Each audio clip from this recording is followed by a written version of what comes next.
Shalom Bapak Ibu yang kekasih di dalam Tuhan, bagaimana kabarnya?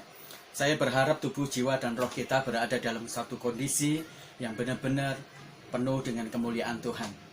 Masih dalam satu renungan bersama-sama yang kita bahas tentang kasih karunia Bapa.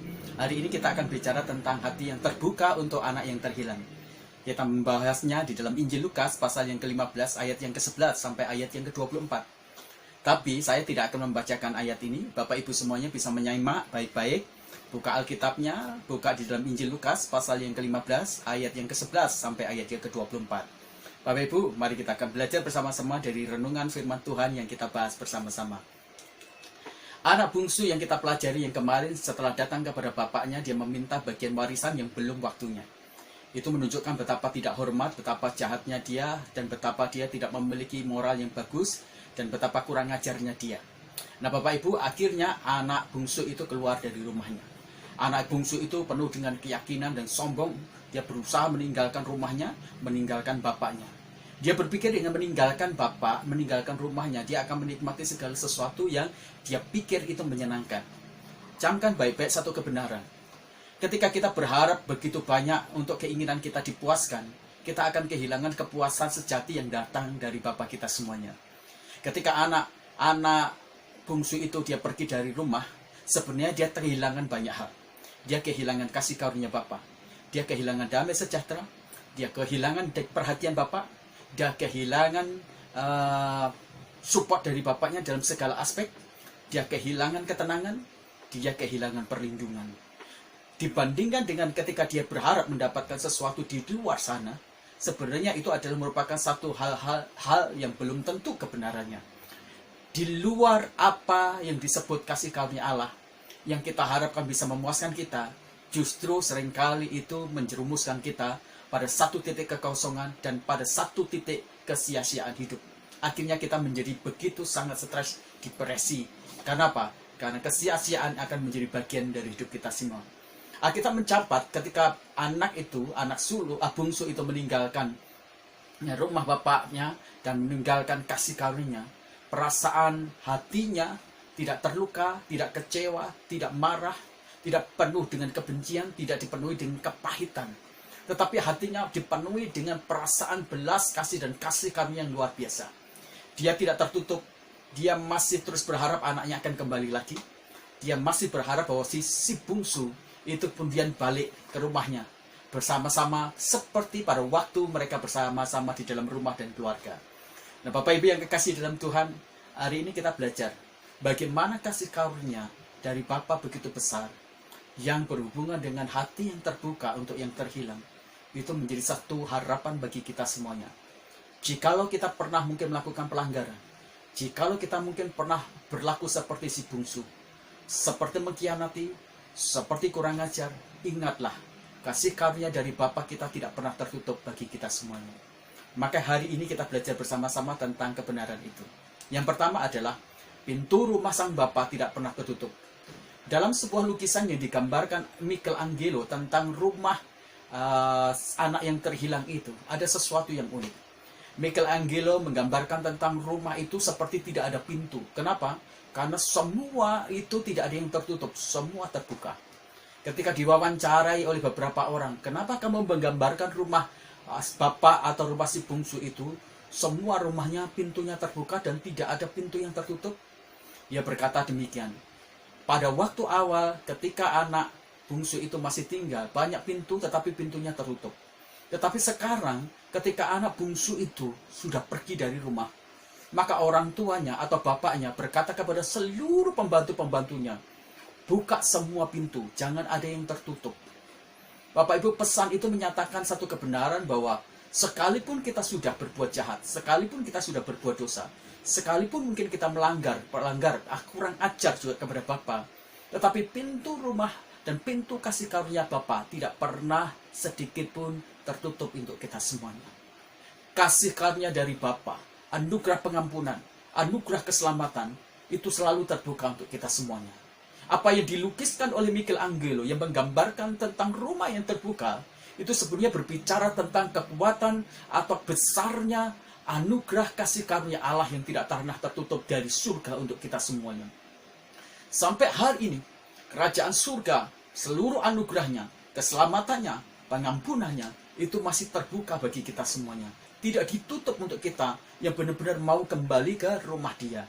Bapak Ibu, sekalipun si bungsu itu seperti melawan, berbuat tidak baik, tetapi hati Bapa tidak pernah tertutup dengan kekurangan ajaran. Kasih karunia Bapa tidak pernah tertutup dengan hal yang tidak baik, bahkan kemudian amoral yang moral yang tidak bertumbuh secara signifikan bagus. Tapi kasih karunia Allah selalu terbuka dan tidak pernah tertutup untuk kita semuanya. Jikalau hari-hari ini kau berpikir bahwa kau merasa begitu jahat, bahwa kau merasa berdosa, bahwa kau sudah melakukan pelanggaran-pelanggaran, dan kau merasa bahwa tidak layak, ingatlah baik-baik. Cepatlah segera pulang ke rumah Bapakmu. Cepatlah segera pulang ke kasih karunia, karena di sana tidak ada yang tertutup. Karena di sana Tuhan dan Bapakmu menunggu engkau dengan pintu yang sangat terbuka. Yang kedua, Bapak Ibu yang kekasih dalam Tuhan, bukan hanya pintu yang terbuka, tetapi yang ternyata hati Bapa juga terbuka dan tak pernah tertutup untuk anaknya yang terhilang, yaitu si bungsu. Semenjak anak bungsu itu pergi dari rumah, kasih karunia dari sang Bapa, pekerjaan sang Bapa hanya berdiri di depan pintu, melihat kalau ada si bungsu yang kembali lagi, melihat dan memandang dari jauh, jangan-jangan anaknya itu kembali lagi.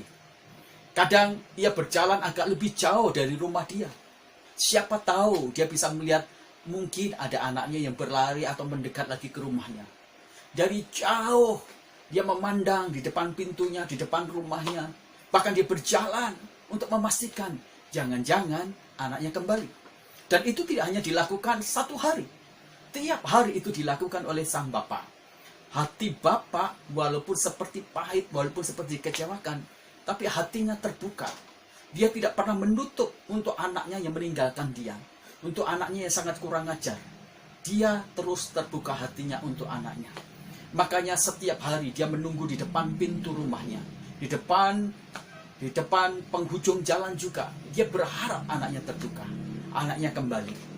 Sampai hari ini juga Bapak Ibu yang kekasih dalam Tuhan, ingatlah satu kebenaran.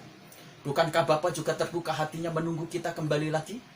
Engkau yang jahat, engkau yang berdosa, engkau yang melanggar kebenaran firman Tuhan, engkau mungkin yang telah kurang ajar, engkau yang mungkin sudah tidak lagi berdiri dalam kebenaran-kebenaran firman Tuhan. Lihatlah Bapamu di surga, hari ini hatinya terbuka untuk engkau. Di pintu surganya dia melihat engkau, bahkan dia melihat lebih jauh lagi. Dia memastikan supaya engkau pulang.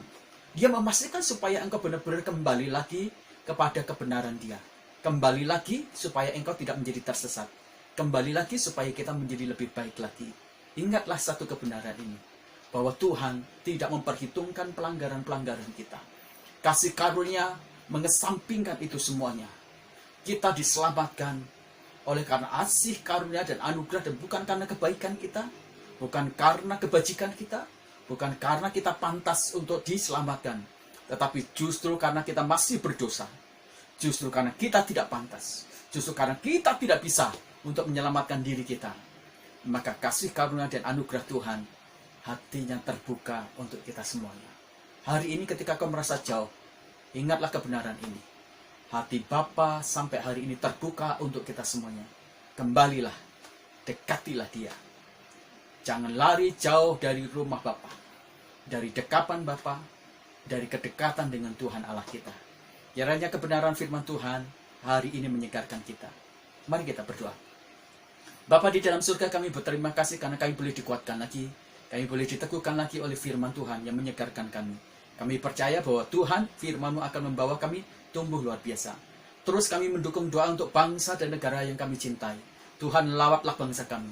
Kiranya keselamatan-Mu, kiranya anugerah kasih karunia-Mu, pengampunan-Mu, dan kiranya Roh Kudus mencurahkan kekuatan, anugerah keselamatan, sehingga banyak orang-orang di Indonesia kami ini percaya sama Tuhan Yesus.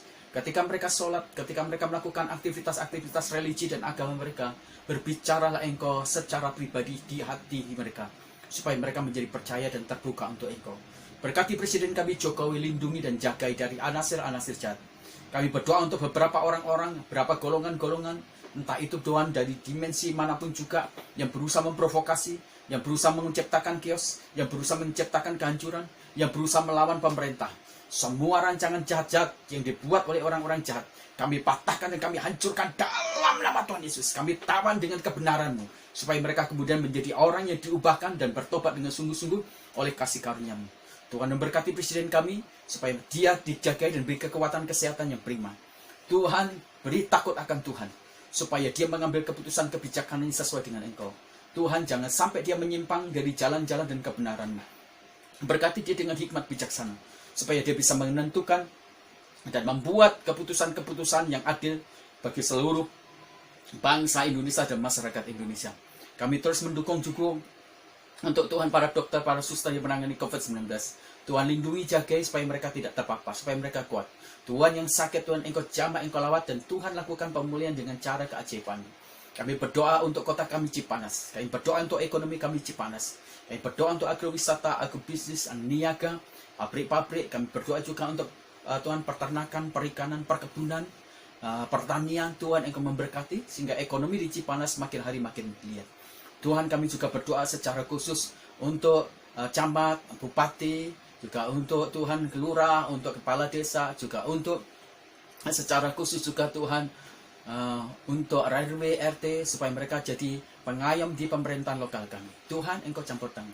Memberkati jemaat-jemaat kami memiliki pergumulan-pergumulan berat di rumah tangga. Tuhan, Engkau campur tangan. Memberkati Tuhan program-program kami yang terkendala oleh COVID. Tuhan, Engkau campur tangan. Engkau memberkati gereja kami. Kerinduan kami untuk memiliki sebidang tanah dan gedung, Tuhan, kami serahkan dalam tangan kuat kuasa-Mu. Kami yakin dan kami percaya firman-Mu berkata, diberkatilah orang yang mengandalkan Tuhan. Dan kami percaya Tuhan, Engkau akan memberkati kami, gereja kami, Tuhan. Kami tidak tahu dan kami tidak memiliki sumber finansial yang kuat, tapi kami yakin pasti bahwa Engkau adalah sumber supplier bagi gereja kami. Engkau sanggup melakukan dengan cara keajaiban. Terima kasih Tuhan. Kami juga berdoa untuk pertumbuhan iman, pertumbuhan rohani, pertumbuhan karakter jemaat kami, supaya mereka menjadi hebat, mereka menjadi dipakai Tuhan luar biasa. Terima kasih ya Bapa, kami mengucap syukur. Dalam nama Tuhan Yesus Kristus kami berdoa. Tuhan memberkati juga berkat rohani, berkat jasmani untuk kami semuanya yang mendengar firman ini dan menjadi pelaku firman Tuhan. Terima kasih. Dalam nama Tuhan Yesus Kristus kami berdoa. Haleluya. Amin. Tuhan Yesus memberkati kita semuanya. Selalu berdiri dalam firman, lakukan firman. Maka hidup kita akan diberkati luar biasa. Haleluya. Amin.